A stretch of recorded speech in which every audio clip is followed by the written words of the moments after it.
നമുക്ക് ഡിസ്കസ് ചെയ്യാനുള്ള ഒരു യൂണിറ്റാണ് 5ാമത്തെ യൂണിറ്റ് റോമൻ ലെഗസി. റോമിൻ്റെ ലെഗസീനെ കുറിച്ച് ഡിസ്കസ് ചെയ്യാം.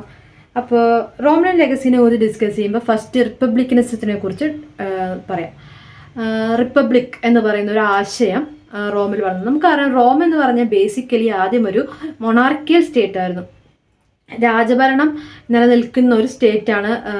രാജഭരണം തന്നെയാണ് അവിടെ നിലനിൽക്കുന്നത്, മൊണാർക്കി തന്നെയാണ് അവിടെ നിലനിൽക്കുന്നത്.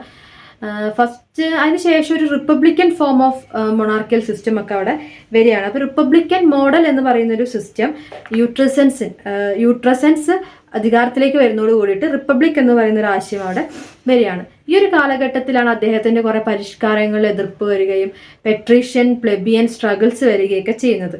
അങ്ങനെ റോമൻ സിസ്റ്റത്തിന്റെ ഭാഗമായിട്ട് ഒരു കോൺസ്റ്റിറ്റ്യൂഷൻ, ഒരു ഭരണഘടന വരികയാണ്. ഭരണഘടനയുടെ അനുസൃതമാക്കി പ്രവർത്തിക്കുന്ന സെനറ്റ് വരികയാണ്. സെനറ്റിൽ 30ഓളം മെമ്പേഴ്സ് ഉണ്ടായിരിക്കും. ഇവരധികം സീനിയർ സിറ്റിസണും ആയിരിക്കും. അപ്പോൾ അഡ്മിനിസ്ട്രേഷൻ, ലോ, ഇതിനൊക്കെ വേണ്ടിയിട്ട് ആൾക്കാരെ സെലക്ട് ചെയ്യും. അവർ ആജീവനാന്ത കാലത്തേക്ക് വേണ്ടിയിട്ടാണ് ഈ അഡ്മിനിസ്ട്രേഷൻ ലോസിലൊക്കെ ആൾക്കാരെ സെലക്ട് ചെയ്യുന്നത്. ദെൻ പിന്നീട് പ്ലെബിയൻസിന്റെ അവകാശങ്ങൾ പ്രൊട്ടക്റ്റ് ചെയ്യാൻ വേണ്ടിയിട്ട് ട്രൈബ്യൂൺ ഫോം ചെയ്തു. പ്ലെബിയൻസ് അവരുടെ അവകാശങ്ങൾക്ക് വേണ്ടി ട്രൈബ്യൂൺ ഫോം ചെയ്തു. ട്രൈബ്യൂണിൽ അവർക്ക് വേണ്ടിയിട്ട് 2 അംഗങ്ങളും ഉണ്ടായിരുന്നു. അപ്പോൾ ഇവർക്ക് വീറ്റോ പവർ കൊടുക്കുകയും ചെയ്യുന്നുണ്ട്. അങ്ങനത്തെ കുറേ മാറ്റങ്ങൾ വരുന്നുണ്ട്. ദെൻ എക്സിക്യൂട്ടീവ് പവേഴ്സും ഭരണ കാര്യങ്ങളെല്ലാം പ്രധാനമായിട്ടും നടപ്പാക്കാൻ വേണ്ടിയിട്ട് 2 കൺസൽസ് ഉണ്ട്. 2 കൺസൽസ്. എന്തിനു വേണ്ടിയിട്ടാണ്? എക്സിക്യൂട്ടീവ് കാര്യങ്ങൾ, എക്സിക്യൂട്ടീവ് പവേഴ്സിന് 2 കൺസൽസ് ഉണ്ട്. ഇവരാണ് civil military administration, civil military കാര്യങ്ങളെല്ലാം നോക്കുന്നത് ഈ 2 കൺസൽസ് ആണ്. ഇതിലുള്ളവർ തന്നെ 1 വർഷത്തേക്കാണ് അപ്പോയിന്റ് ചെയ്യുന്നത്. എന്തെങ്കിലും കാരണം ഉണ്ടെങ്കിൽ ഒരു 6 മന്ത്സും കൂടെ കൂട്ടുമെന്നുള്ള ഒരു എമർജൻസി കണ്ടീഷനൊക്കെ ആണെങ്കിൽ, അല്ലെങ്കിൽ അവരുടെ കാലാവധി എന്ന് പറഞ്ഞാൽ 1 ഇയർ ആണ്. ദെൻ വേറെ കൺസൽസ് കൂടാതെയുള്ള ഒരു അഡ്മിനിസ്ട്രേറ്റീവ് സെക്ടറാണ് പ്രയറ്റർ എന്ന് പറയുന്നത്. PRAETOR, പ്രയറ്റർ എന്ന് പറയുന്നത്. പ്രയറ്റർ എന്ന് പറഞ്ഞാൽ കൺസൽസിനെ അസിസ്റ്റ് ചെയ്യുന്ന വിഭാഗമാണ് പ്രയറ്റർ എന്ന് പറയുന്നത്. അധികവും യുദ്ധസമയത്ത് കമാൻഡേഴ്സ് ആയിട്ട് വരുന്നത് പ്രയറ്റർ ആയിരിക്കും. ഇവരെ ഇനി ഒരു 1 ഇയർ കാലാവധിയിലാണ് അപ്പോയിന്റ് ചെയ്യുന്നത്. ദെൻ മറ്റു ഓഫീസേഴ്സ് ആണ് ഫിനാൻസിങ് ഓഫീസർ. ഫിനാൻസിങ് ഓഫീസറാണ് സെൻസർ എന്നാണ് അറിയപ്പെടുന്നത്. സെൻസർ ഇവരാണ് സെൻസസ് കണ്ടക്ട് ചെയ്യുകയും ചെയ്യുന്നത്. ടാക്സ് തുടങ്ങിയ കാര്യങ്ങൾ, ടാക്സ് ലെവി ചെയ്യുന്നത്, അത് എന്തൊക്കെ വേണം അതൊക്കെ തീരുമാനിക്കുന്നത് സെൻസർ എന്ന് പറയുന്ന ഫിനാൻഷ്യൽ ഓഫീസറാണ്.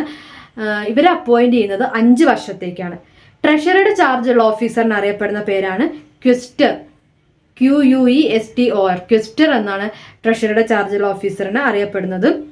ഇവർ തന്നെയാണ് വരുമാനവും വരവ് ചെലവ് കണക്കുകൾ, ഇൻകം ആൻഡ് എക്സ്പെൻഡിച്ചർ കണക്കാക്കുന്നതും ക്വസ്റ്റർ എന്ന് പറയുന്ന വിഭാഗമാണ്. ഇവരാണ് അപ്പോയിന്റ് ചെയ്യുന്നത് 1 ഇയർ ആയിട്ട് തന്നെയാണ്. വേറെ ലോ ആൻഡ് ഓർഡർ നോക്കാനുള്ള വിഭാഗത്തിന് എയ്ഡിൽ എന്നാണ് പറയുന്നത്. AEDIL, എയ്ഡിൽ എന്നാണ് പറയുന്നത്. ലോ ആൻഡ് ഓർഡർ, നീതിന്യായ വ്യവസ്ഥ. ഇവർ തന്നെയാണ് നിയമവ്യവസ്ഥയുടെ കൂടെ തന്നെ പോലീസ്, കറപ്ഷൻ തുടങ്ങിയ ക്രൈം റേറ്റ്, എന്തോരം കുറ്റകൃത്യങ്ങൾ നടക്കുന്നുണ്ട് തുടങ്ങിയ കാര്യങ്ങളൊക്കെ നോക്കുന്നത് ഇവർ തന്നെയാണ്. അപ്പോൾ ട്രൈബ്യൂൺസ് വന്നു എന്ന് പറഞ്ഞു. ദെൻ 2 കൺസൽസിനെ ഫോളോ ചെയ്യുന്ന പ്രയറ്റർ എന്ന് പറയുന്ന ഒരു അഡ്മിനിസ്ട്രേറ്റീവ് വിഭാഗം, ഫിനാൻഷ്യൽ കാര്യങ്ങൾ നോക്കാൻ വേണ്ടിയിട്ട് സെൻസർ, ദെൻ ട്രഷറിയുടെ കാര്യങ്ങൾ നോക്കാൻ വേണ്ടിയിട്ട് quaestor, then law and order, police system ഒക്കെ നോക്കാൻ വേണ്ടിയിട്ട് എയ്ഡിൽ. ഇതൊക്കെ അവിടുത്തെ പ്രധാനപ്പെട്ട ഓഫീസിങ് അഡ്മിനിസ്ട്രേറ്റീവ് സിസ്റ്റം ആയിരുന്നു. പിന്നീട് നമുക്കറിയാം ഇന്നത്തെ രീതിയിലുള്ള ലെജിസ്ലേച്ചർ, എക്സിക്യൂട്ടീവ്, ജുഡീഷ്യറി, ആ ഒരു ട്രയോ ഓർഗാൻസ് ഓഫ് പാർലമെന്റ് എന്നൊക്കെ ഗവൺമെന്റിന്റെ പ്രധാനപ്പെട്ട ഓർഗാൻസ് ഒക്കെ, ഇതിന്റെ ഒരു പൂർവിക രൂപമായിരുന്നു റോമിൽ ഉണ്ടായിട്ടുള്ള കൺസൽസ്, അസംബ്ലി, സെനറ്റ്, ജുഡീഷ്യറി. അപ്പൊ ഇതൊക്കെ റോമിന്റെ ഒരു മാതൃകയിലാണ് പിന്നീട് എക്സിക്യൂട്ടീവ്, ജുഡീഷ്യറി, ലെജിസ്ലേറ്റീവ്, ഈ സംഭവം വന്ന്, ലെജിസ്ലേച്ചർസ് തുടങ്ങിയ സംഭവം വന്ന് എന്നാണ് പറയുന്നത്.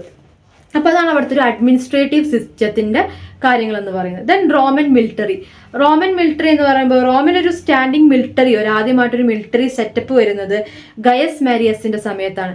ഗയസിന്റെ സമയത്ത് 107 BCEയിലാണ് ഒരു military system, Roman army develop ചെയ്യുന്നത്. പല പൊളിറ്റിക്കൽ യുദ്ധങ്ങൾ കാര്യങ്ങളൊക്കെ നമ്മൾ പറഞ്ഞല്ലേ, അപ്പൊക്കെ റോമൻ മിലിറ്ററിക്ക് അവരുടേതായ പങ്കുണ്ടായിട്ടുണ്ട്. ദെൻ റോമൻ ലോസിനെ കുറിച്ച് പറയുമ്പോൾ 3 ഘട്ടങ്ങളായിട്ടാണ് റോമൻ നിയമസംഹിത രൂപപ്പെട്ടു വന്നിട്ടുള്ളത്, അല്ലെങ്കിൽ രൂപീകരിച്ചുള്ളത്. അതിൻ്റെ ഫസ്റ്റത്തെ സ്റ്റേജ് എന്ന് പറയുന്നത് കോഡ് ഓഫ് ലോ എന്നറിയപ്പെട്ടിട്ടുള്ള 12 ടേബിൾസ് ആണ്. 5th century BC to 2nd century BC കാലഘട്ടത്തിൽ ഉണ്ടായിട്ടുള്ള 12 ടേബിൾസ്. അതായിരുന്നു ഫസ്റ്റ് ഒരു ഇനീഷ്യൽ സ്റ്റേജ്, റോമൻ ലീഗൽ കാര്യങ്ങളുടെ ഒരു ഇനീഷ്യൽ സ്റ്റേജ് അതായിരുന്നു. ദെൻ അതിന്റെ സെക്കൻഡ് സ്റ്റേജിനെ അറിയപ്പെട്ടത് ഫോർമുലറി സ്റ്റേജ് എന്നാണ്. 2nd BC-യിലുള്ള, അതായത് ക്ലാസിക്കൽ പീരീഡിന്റെ അവസാനം വരെ നിലനിൽക്കുന്ന ഒരു പീരീഡിനെയാണ് ഈ ഒരു ഫോർമുലറി സ്റ്റേജ് എന്ന് പറയുന്നത്. ദെൻ തേർഡ് സ്റ്റേജിനെ അറിയപ്പെടുന്ന പേരാണ് കൊഗ്നീഷ്യോ എക്സ്ട്രാ ഓർഡിനറിയ എന്നുള്ളത്. എന്താണ് കൊഗ്നീഷ്യോ എക്സ്ട്രാ ഓർഡിനറിയ എന്നാണ് അറിയപ്പെട്ടത്. അത് തേർഡ് സ്റ്റേജ് ഈ ക്ലാസിക്കൽ പീരീഡിന്റെ അവസാനത്തിന് ശേഷമാണ് വരുന്നത്. ഈ ഒരു നിയമസംഹിതയിൽ ക്യാപിറ്റൽ പണിഷ്മെന്റ്, ഇപ്പോൾ എന്തെങ്കിലും കാര്യങ്ങൾ മോഷ്ടിക്കുക, തെഫ്റ്റ്, പ്രോപ്പർട്ടി കൈയടക്കുക, ഇതിനൊക്കെയും ക്യാപിറ്റൽ പണിഷ്മെന്റ്സ് നൽകിയിരുന്നു എന്ന് പറയുന്നുണ്ട്. ദെൻ അവിടുത്തെ ജുഡീഷ്യൽ സിസ്റ്റം പറയില്ല, ഈ 3 ഘട്ടങ്ങളായിട്ടാണ് വന്നത്. റോമൻ ലെഗസി എന്ന് പറയുന്ന ഒരു ഇതില് ജുഡീഷ്യൽ സിസ്റ്റം, ഈ ജുഡീഷ്യൽ സിസ്റ്റം എന്ന് പറയുന്നത് പിന്നീട് പലരും ഇമിറ്റേറ്റ് ചെയ്തിട്ടുള്ള ഒരു സിസ്റ്റമാണ് അവർക്കുള്ളത്.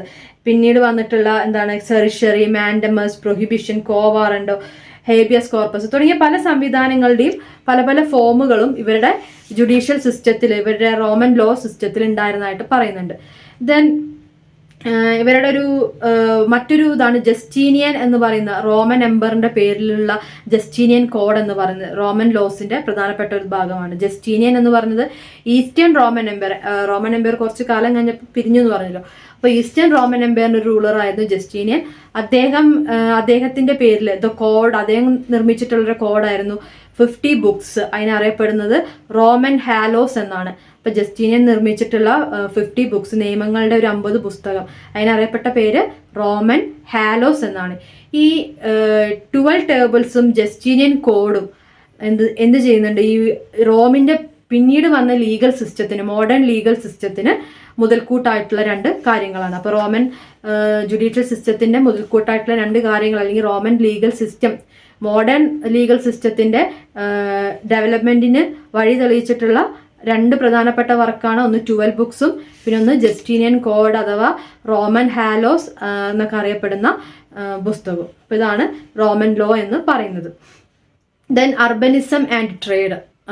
റോം ഒരു അർബൻ സെന്ററായി മാറി. നമ്മൾ പറഞ്ഞു ജൂലിയസ് സീസറിന്റെ അവസാനത്തോട് കൂടിയിട്ട് റോം ഒരു അർബൻ സെന്റർ ആയിരുന്നു എന്ന് പറഞ്ഞല്ലേ, ഒരു ഗ്ലോറിഫൈ ചെയ്യുന്നുണ്ട് ഇന്റർനാഷണൽ ട്രേഡ് എന്നും പറഞ്ഞിട്ടുണ്ട്. ബേസിക്കലി റോം എന്ന് പറയുന്നത് ഒരു സ്ലേവ് ടെറിട്ടറിയാണ്. സ്ലേവ് കമ്മ്യൂണിറ്റീനെ കൊണ്ട് പണിയെടുപ്പിച്ച് സ്ലേവ് കമ്മ്യൂണിറ്റിയുടെ പണിയെടുക്കൽ കഴിവിൽ രൂപീകരിച്ചിട്ടുള്ളൊരു നഗരമാണ് റോം എന്ന് പറയുന്നത്. അവർക്ക് ഒരുപാട് അങ്ങോട്ടും ഇങ്ങോട്ടുള്ള exporting and importing trade activities ഉണ്ട്. ഈസ്റ്റേൺ കൺട്രീസ് ആയിട്ടുള്ള ഇന്ത്യ, ചൈന, അറേബ്യ തുടങ്ങിയവയായിട്ടൊക്കെ ട്രേഡ് ഉണ്ടായിരുന്നു. ഫോറിൻ കൺട്രീസ് ആയിട്ട് ഒരുപാട് ട്രേഡ് ഉണ്ട്, പ്രത്യേകിച്ചും ഈസ്റ്റേൺ റീജിയൻസിലേക്ക് ട്രേഡ് ആക്ടിവിറ്റീസ് ഉണ്ടായിരുന്നു. ബ്രിട്ടനുമായിട്ട് ട്രേഡ് നടത്തിയിരുന്നു. ബ്രിട്ടനുമായിട്ട് പ്രധാനമായിട്ടും ട്രേഡ് നടത്തിയിരുന്നത് സിൽവർ ആയിരുന്നു. ബ്രിട്ടന്റെ ട്രേഡായിട്ട് സിൽവർ ആണ്. ഈ സിൽവർ കൊണ്ട് ഓർണമെന്റ്സ് റോമാർ ഉണ്ടാക്കുകയും ചെയ്തിരുന്നു. ദെൻ സ്പൈസസ് എന്ന് വെച്ചിട്ടുണ്ടെങ്കിൽ സുഗന്ധദ്രവ്യങ്ങൾ, പെപ്പർ, ഏലക്ക, കുരുമുളക്, ഏലക്ക തുടങ്ങിയവയായിരുന്നു ഇന്ത്യയുമായിട്ടുള്ള പ്രധാനപ്പെട്ട ട്രേഡ് ആക്ടിവിറ്റി എന്ന് പറയുന്നത്. എന്തൊക്കെയാണ്? കുരുമുളകും പെപ്പർ തുടങ്ങിയ കുരുമുളകും ഏലക്കയൊക്കെ ആയിരുന്നു ഇന്ത്യനായിട്ടുള്ള പ്രധാന ട്രേഡിംഗ് ആക്ടിവിറ്റി. അപ്പോൾ നമ്മളൊന്ന് ആലോചിച്ച് നോക്കുക, കുരുമുളക്, ഏലക്ക എന്ന് പറയുമ്പോൾ ഇന്ത്യനായിട്ടുള്ള ട്രേഡിംഗ് ആക്ടിവിറ്റി എന്ന് പറയുമ്പോൾ എവിടെയായിരിക്കും? കേരളത്തിനായിട്ടായിരുന്നു. അപ്പോൾ റോമിന്റെ പ്രധാനപ്പെട്ട എന്താ പറയുക വാണിജ്യം ഇന്ത്യയിൽ കേരളത്തിനായിട്ടായിരുന്നു. കുരുമുളക്, ഏലക്കയും കേരളത്തിൽ നിന്നാണ് അവർ കൊണ്ടുപോയിരുന്നത്. അവരുടെ ഈ സാധനങ്ങളൊക്കെ പ്രത്യേകിച്ച് മീറ്റ് ഐറ്റംസ്, മാംസാഹാരങ്ങളൊക്കെ കേട് വരാതിരിക്കാൻ കുരുമുളക് ഒക്കെ പുരട്ടിയിരുന്നു. പിന്നെ അവർക്ക് ഈ സുഗന്ധദ്രവ്യങ്ങൾ വളരെ ഇഷ്ടമായിരുന്നു. സുഗന്ധ ഈ ധാന്യങ്ങളൊക്കെ, ഈ ഏലക്കൊക്കെ ഭയങ്കര മണമുള്ളതാണല്ലോ. അപ്പൊ അതിനൊക്കെ വേണ്ടിയിട്ടാണ് അവർ ഉപയോഗിച്ചിരുന്നത് എന്നാണ് ഹിസ്റ്റോറിയൻസ് പറയുന്നത്. അവരുടെ പല സാധനങ്ങളും കേട് വരാതിരിക്കാനൊക്കെ കുരുമുളക്. അപ്പൊ കേരളത്തിനായിട്ട് ഒരുപാട് ട്രേഡിംഗ് ആക്ടിവിറ്റി ഉണ്ടായിരുന്ന ഒരു നഗരമാണ് റോം എന്ന് പറയുന്നത്. ദെൻ ചൈനേനായിട്ട് സിൽക്കുമായിട്ട് അവർക്ക് ട്രേഡ് ഉണ്ട്. സിൽക്കിന്റെ ട്രാൻസ്പോർട്ടേഷൻ ത്രൂ അറേബ്യയാണ് ഇവരുടെ ട്രാൻസ്പോർട്ടേഷൻ എന്ന് പറയുന്നത്. ഈജിപ്തിനായിട്ട് കോട്ടൺ ട്രേഡ് ഉണ്ടായിരുന്നു. ആഫ്രിക്കനായിട്ട് വന്യജീവികളുടെ വൈൽഡ് ആനിമൽസിന്റെ ട്രേഡും ഉണ്ടായിരുന്നു. ദെൻ റോമൻ ഗുഡ്സ് പിന്നീട് എക്സ്പോർട്ട് ചെയ്യുന്നത് കുഷാൻ എംപയറിലേക്കാണ്. അപ്പോൾ ഇതൊക്കെ ഇമ്പോർട്ടഡ് ആണല്ലേ. ബ്രിട്ടനിന്ന് സിൽവർ, ചൈനയിൽ നിന്ന് സിൽക്ക്, ഇന്ത്യയിൽ നിന്ന് copper and cardamom, then Egypt, cotton from Egypt ഒക്കെ ഇമ്പോർട്ടഡ് ആണെങ്കിൽ അവർ എക്സ്പോർട്ട് ചെയ്യുന്നത് കുഷാൻ എംപയറിലേക്ക്. കുഷാൻ എംപയർ എന്ന് വെച്ചിട്ടുണ്ടെങ്കിൽ നമ്മുടെയൊക്കെ തന്നെ പഴയ ഇന്ത്യയുടെ ഒരു സാമ്രാജ്യം, ഇപ്പോൾ പാകിസ്ഥാൻ, അഫ്ഗാനിസ്ഥാനിലൊക്കെ പറഞ്ഞ കുഷാൻ എംപയറുമായിട്ട് ഇവർക്ക് ട്രേഡ് ആക്ടിവിറ്റീസ് അവരിലേക്ക് അങ്ങോട്ട് എക്സ്പോർട്ട് ചെയ്യുന്ന രീതി ഉണ്ടായിരുന്നു. ദെൻ റോമൻ കോയിൻസിന്റെ hoards collection of Roman coins, silver coins ഈ ഈസ്റ്റേൺ ഭാഗങ്ങളിൽ നിന്ന്, ഈസ്റ്റേൺ റീജിയൻസിൽ നിന്ന്, ഈസ്റ്റേൺ ഏഷ്യയിൽ നിന്ന് ഒരുപാട് കണ്ടെത്തിയിട്ടുണ്ട്.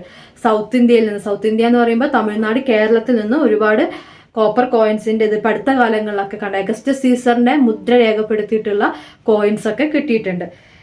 പിന്നെ ടോളമി തന്നെ ഈ ഒരു ട്രേഡ് ആക്ടിവിറ്റീസിനെ കുറിച്ച്, ടോളമിയുടെ വർക്കുകളിലൊക്കെ, ട്രാവലിംഗ് വർക്കുകളിലൊക്കെ, യാത്രാ വിവരണങ്ങളിലൊക്കെ അന്ന് നമ്മുടെ തെക്കൻ ഇന്ത്യയുടെ തെക്കൻ ഭാഗത്ത് ഉണ്ടായിട്ടുള്ള ട്രേഡ് സെന്റേഴ്സിനെ കുറിച്ച് പറയുന്നുണ്ട്.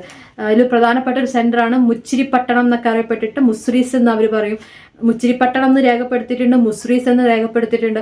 ആ നഗരം കൊടുങ്ങല്ലൂരാണ്. കൊടുങ്ങല്ലൂർ മുച്ചിരിപ്പട്ടണം എന്ന് പറയപ്പെടുന്ന, അതിപ്പോൾ അവിടെ ആർക്കിയോളജി എക്സ്കവേഷൻസ് ഒക്കെ നടന്നുകൊണ്ടിരിക്കുകയാണ് പഴയകാല ട്രേഡ് ആക്ടിവിറ്റീസിനെ കുറിച്ചൊക്കെ അറിയാൻ വേണ്ടിയിട്ട്. അപ്പം അങ്ങനത്തെ ഒരുപാട് ട്രേഡിംഗ് സെന്റേഴ്സ്. ടിൻഡിസ് മറ്റൊരു സെന്റർ, തിൻഡിസ് എന്ന് പറയുന്നത് അത് ഏതാണെന്ന് കൃത്യമായിട്ട് ഇതുവരെ കണ്ടെത്തിയിട്ടില്ല. തിൻഡിസ് എന്ന് പറയുന്നത് ഏത് പോർട്ടാണെന്നുള്ളത്. അങ്ങനത്തെ ഒരുപാട് ട്രേഡിംഗ് പോർട്ടുകൾ കേരളത്തിൽ തന്നെ റോമുമായിട്ടുണ്ടായതായിട്ട് കണക്കാക്കുന്നുണ്ട്. അപ്പോൾ ഇത്തരത്തിൽ സൗത്ത് ഇന്ത്യയുടെ ഭാഗമായിട്ട് ഇപ്പോൾ എക്സ്കവേഷൻസ് നടന്നുകൊണ്ടിരിക്കുകയാണ് റോമൻ ട്രേഡ് ആക്ടിവിറ്റീസ് പഴയ കാലത്തൊക്കെ അറിയാൻ വേണ്ടിയിട്ട്. അപ്പോൾ ഇതാണ് റോമൻ ലെഗസി എന്ന് പറഞ്ഞ ചാപ്റ്ററിൽ നമുക്ക് പ്രധാനമായിട്ടും ഡിസ്കസ് ചെയ്യാനുള്ളത്. ഇത്രയാണ് റോമൻ ലെഗസിയിലുള്ളത്. ഇന്റർനാഷണൽ ട്രേഡ് ഉണ്ട് അവർക്ക്, ദെൻ അർബൻ സെന്റർ ആയിരുന്നു, റോമൻ ലോസ്, പിന്നെ കോൺസ്റ്റിറ്റ്യൂഷൻ, റിപ്പബ്ലിക് എന്ന് പറയുന്ന ആശയം, ഇതൊക്കെ അവിടെ നിന്ന് ഡെവലപ്പ് ചെയ്ത് വന്നതാണ് പറയപ്പെടുന്നത്. Okay, thank